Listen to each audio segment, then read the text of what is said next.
Je sous-signé Édouard Michel, patron de pêche, patron du chalutier Anternos de 24 mètres, armé à la pêche au large, appartenant à l'armement Cornog, terre-plein du port, Christ, déclare avoir appareillé de mon port d'attache à 12 heures local à destination de la zone de pêche de la Chapelle.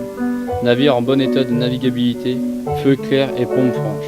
Équipage 5 hommes au complet, certifie ce qui suit. Passez les jetés à 12h15, vent de force 2, de sud-ouest, mer calme, bonne visibilité.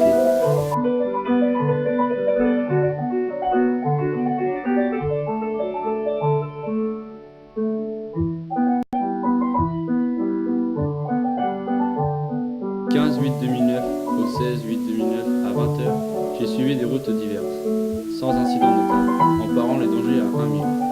Le 16 à 20h, mis en pêche par 48 degrés 59 minutes nord, 6 degrés 40 minutes ouest, vent de force 3 venant d'ouest. Mer calme.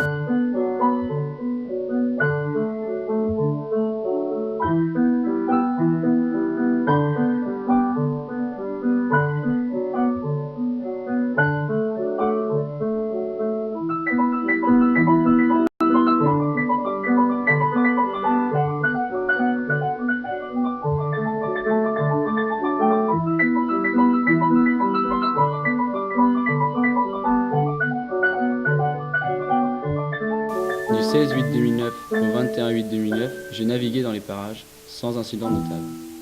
15h30, le mécanicien prend son quart.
À 16h, je suis réveillé par un violent choc.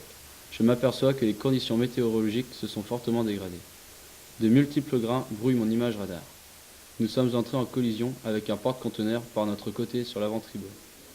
Une forte voie d'eau provoque une gîte de 15 degrés sur tribord. À 16h10, rendu compte, équipage au complet, je décide d'évacuer le navire. 16h15, j'embarque le dernier dans le canot de survie avec la balise SAR. Le navire de commerce ne nous porte pas assistance. 18h, aperçu l'hélicoptère de secours britannique. 18h20, l'ensemble de l'équipage est élitreillé et dirigé vers l'hôpital de Penzance. Ceci est mon rapport que je déclare sincère et véritable. J'estime avoir pris toutes les dispositions nécessaires à l'évacuation et je dégage toute responsabilité pour le fait qui pourrait m'être reproché.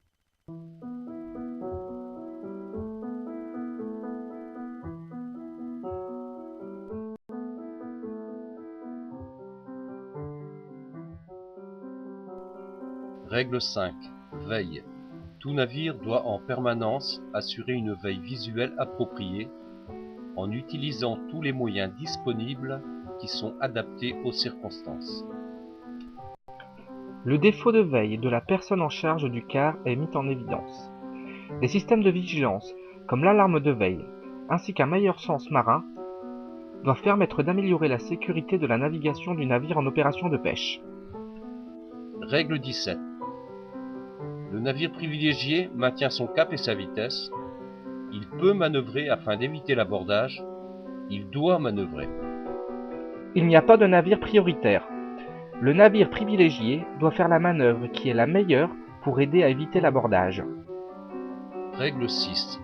Tout navire doit maintenir en permanence une vitesse de sécurité adaptée aux circonstances et conditions existantes. À bord d'un navire de commerce, réduire sa vitesse en pleine mer reste inhabituel. La manœuvre du navire de commerce est si tardive qu'on est en droit de s'interroger sur l'application de la règle 5, la veille. Règle 8. Manœuvre pour éviter les abordages. Toute manœuvre pour éviter un abordage doit être exécutée franchement et largement à temps. L'emport d'AIS en mode émission sur les navires de pêche permet aux navires de commerce d'identifier le navire handicapé par ses engins de pêche. Le navire de commerce peut alors anticiper sa manœuvre dès qu'il est à portée de VHF du navire de pêche. Règle 19. Conduite des navires par visibilité réduite. S'applique aux navires qui ne sont pas en vue les uns des autres et qui naviguent à l'intérieur ou à proximité de zones de visibilité réduite. Les conditions de visibilité sont les mêmes pour les deux navires. La règle 19 s'impose également aux navires de pêche. Le navire de commerce effectue une mauvaise manœuvre, changement de cap sur bâbord.